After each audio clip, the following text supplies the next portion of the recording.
think AI can improve leadership, coaching, and employee development when it's used as an operating system. Hmm. Okay. When it's Yep. used to say, you know, to help um, craft new ways of improving leadership, coaching, and employee development, I can see it that using it that way. I don't see it as because I know even I've seen it come back with some things that be like, I would never, that's not something I would do from a human perspective. You know what I Hmm. mean? It's a good idea, but that's not what I would do. And Right. so if it would have to be used in the right, like you say, in the right way, meaning as a tool, but not to be the one that comes up with the solutions. That's what I'm saying. Yeah, So and again, that shift from it yeah. being a tool Tool. solely to the operating system. Like I like your reference to that a bit it, ago, to right. really take it from, not just create anything, Hmm. but base it on who I am. Let Hmm. it understand me as an individual, as a leader, Hmm. what my goals are and Right. what the problems are that I'm trying to solve, and then allow it to offer up some ideas and Mhm. perspectives that maybe I had not considered before, or other ways of viewing it. Yeah, it could be, it is very powerful in Yeah, doing that. But it's just when we just turn it all over to the automation, to AI, that's where the danger that's really what. lies, because there's no human thought in it at all. And it's like, Mhm. who are you? What are you what are you creating? What are you after here? So Yeah, that's where I just notice sometimes it's like this rush to understand the tools and get the skills, but then, okay, well, wait, hold on. Well, how do we want to use it smartly, and, yeah. and not just give it How do all we want away? to? How do we want to harness it to our Yeah. benefit? How do we want to harness it? You're absolutely right. What happens to workplace relationships when Mhm. automation increases? What do you think about that? Yeah. Well, I know what I hope. I don't know what's going to happen exactly. I know what I hope. Right. I Yeah. hope if we have these humanoids in the workplace, I hope it deepens and increases our human to human connection. That's Uh, what I hope. yeah. Versus just outsourcing that. Like, hey, I don't need to talk to my colleagues and coworkers because I'll just feed it to the bot. I hope we don't, take that path out, but really, deepen what's really important, what's truly important. What can we do with this additional capacity now that we have all these automated things and flow? Hmm. Hey team, what can we create that would be even more meaningful and Hmm. valuable to our customers and clients? Hmm. So that's what I hope. Right. Yeah, I definitely you just cannot go without the human touch. Well, I That's mean, what I think. unfortunately, I think some do, Yeah, but but okay, yeah, they do, but we've evolved, especially like before pandemic, virtual office was basically unheard of, working in a yeah, virtual office. full scope, yeah. Right. Okay. I knew about it, and I had done it sporadically. Hmm. But once pandemic hit, we all had to shift, and Yeah. businesses had to figure out how do I do business, but and keep people safe and keep people healthy. And that's where the virtual started to come in. And Hmm. so now that we're over that, workplace relationships, and now we're doing more automation. My concern is I don't see virtual going away.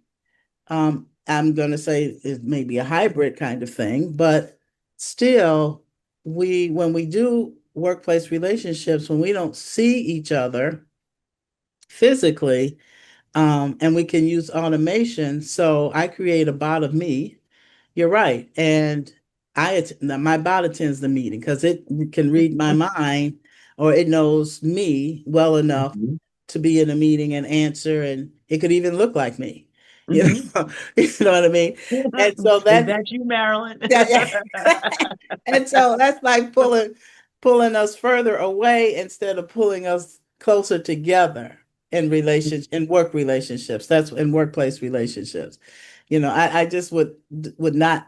would hate to have to see that. You know what I mean? Yeah. That pull But away. it's funny you use that example, right? Yeah. So let's go back to that, right? Okay. 2020, world shutting down. Now we're scrambling, companies are scrambling. How do we keep the work, getting the work done? We went Mm-hmm. to virtual, and virtual was effective, in many regards. We kept the wheels turning, the lights on, Yep. businesses operated. Fast forward 4 or 5 years post 2020, what are many companies mandating now? Yeah, they want to Come pull them back on in. back to the Mm-hmm. office. Mm-hmm. Mm-hmm. That's interesting. But we were effective virtually. We're getting it done. But what I'm hearing, being in HR, is well, engagement levels are lower.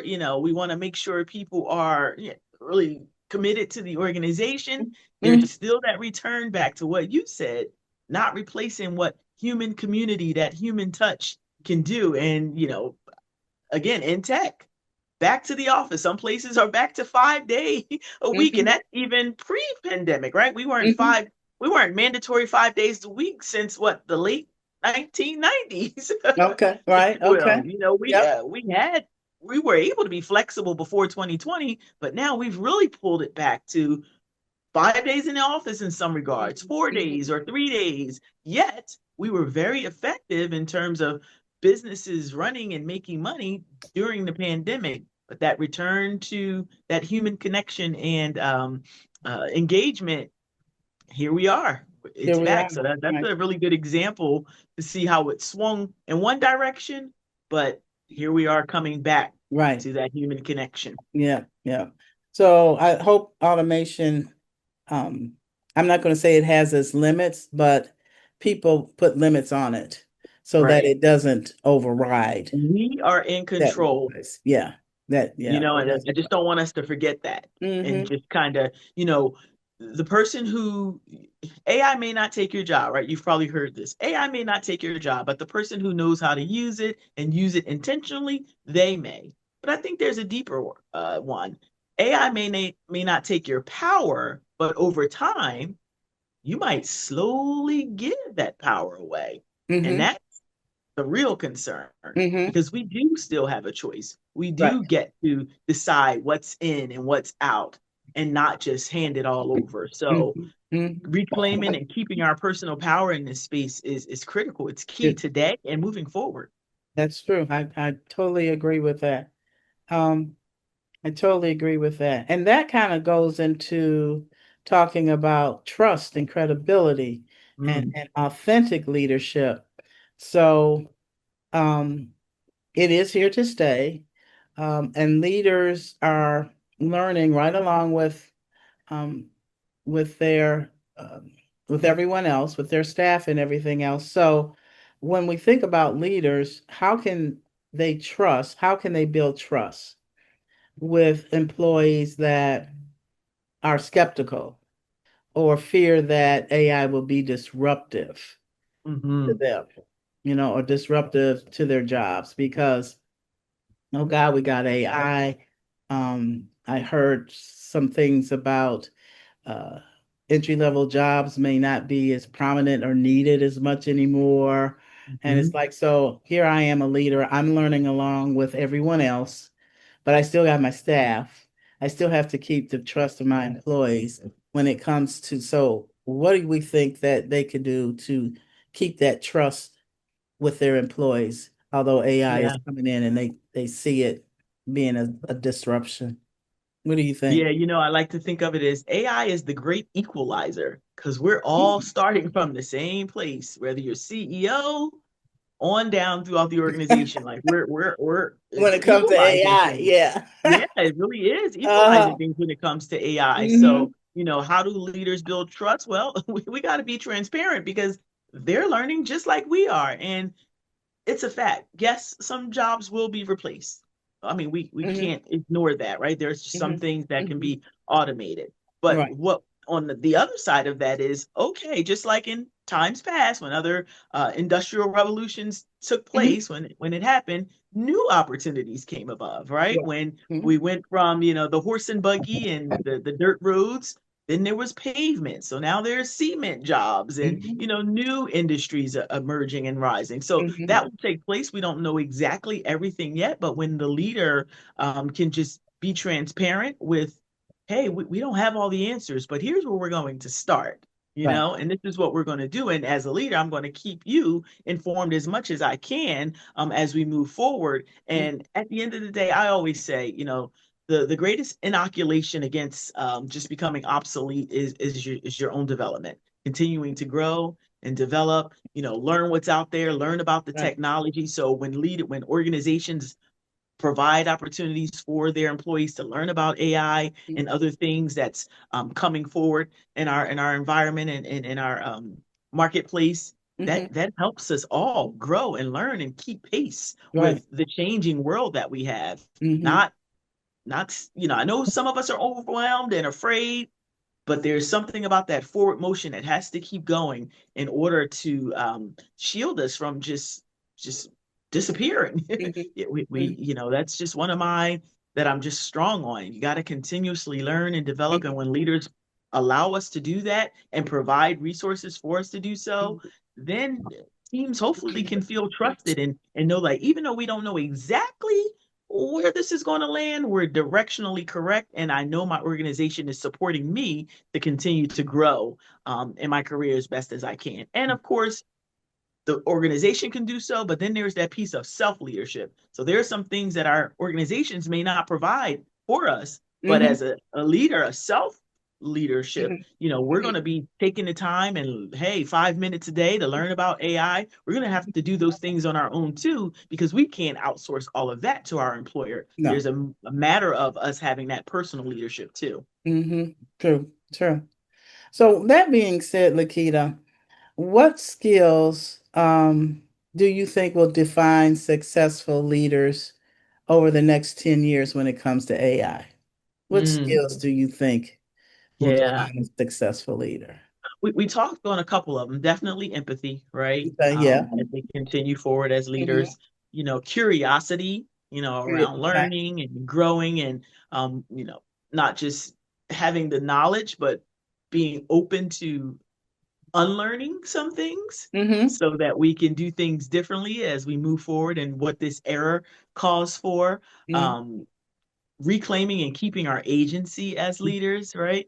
And really getting clear on who we want to be in this Mm-hmm. age of AI and what is it that we're looking to solve specifically for like me as an individual. What is it that I want to make sure, I keep as a leader or expand and grow in and then use AI to help me build that. So, there's a number of things like leaders can do to align themselves for success moving forward, but the first one is really just around being agile and flexible Right. because Flexible. Mm-hmm. that, you know, firm position on something and not being able to bend will likely break as we go Yes. forward. So Yeah. I always say, be like a bamboo.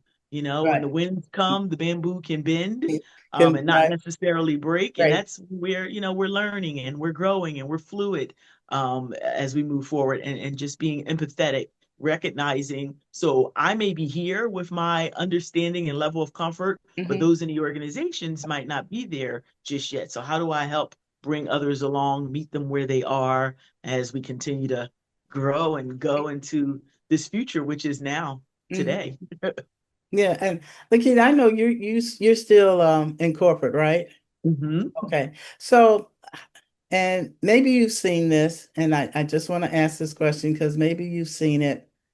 Um, how what have you seen when it comes to different generations' view of AI in the workplace? Hmm. What have you seen? Any Yeah. insight around that? See a Generational view? variety. One of the interesting things that I've noticed is, when I think of like those who are earlier in their careers, Mm-hmm. in my mind, I'm thinking, oh, these folks, digital natives, they're just taking to AI, Mm-hmm. without a hesitation. And that's not necessarily the case. Oh. Some of the earlier career individuals are taking their time a little bit slower, still trying to figure out AI, not running there like I You presumed would. and thought they may have Mm-hmm. been. I see some pockets. of folks from a generational perspective embracing it, wanting to get training, wanting to learn, wanting to be the first to know how to demo things and show the peers. And then I see others in maybe a similar generation, the same or Mm-hmm. different, still resistant. Like, well, I'll do it if I have to. There's always going to be those.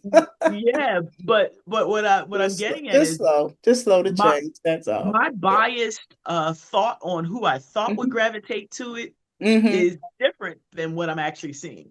Okay. It's not lining up with my guess. I'm Mm-hmm. learning and seeing, oh, okay, so some other generations are embracing this a little bit more quicker than maybe who I thought would take to it. Not to say, that I'm just an N of one and that doesn't speak for all, but just from my own experience and what I've seen, it's varied, and I'm pleasantly pleased to see, who is in my circle Okay. taking the bull by the horn and running with it, Okay. and others who are just, hey, looking for some guidance and leadership. Mm-hmm. So you can see how the organization is bridging generations, um, and teaching generationally differences around the technology. That kind of what you've Yeah, been those yeah, things. I can see. So the organization has, hey, AI, right? This Hmm. is what we're doing, and here Okay. are the trainings, right? Here are the things we're going to do. What I'm seeing is, in addition to that, the people who are really curious and wanting to take the lead in this space, in Hmm. addition to that, they're doing other things. They're doing more than what maybe the organization is calling for. So Okay. that's delightful to Okay. observe. Okay. Um, Lakita, I got a section called rapid fire questions. Okay. And so these rapid fire questions are one word answers. Okay. Mm. And Hey. and I've got, let's see, one, two, three, four, five, about seven or eight. Okay. Just one Yeah. word. Okay. All right. One word that describes the future of AI and leadership. Curious. Okay. What leadership skill should never be automated? Empathy. Okay. Biggest misconception about AI. I won't have to do anything. AI will do it. Okay. One AI tool every leader should understand. Today I'll say Claude. Okay. What concerns are most about AI? What concerns you most about AI? Ethics. Okay. What excites you the most about AI?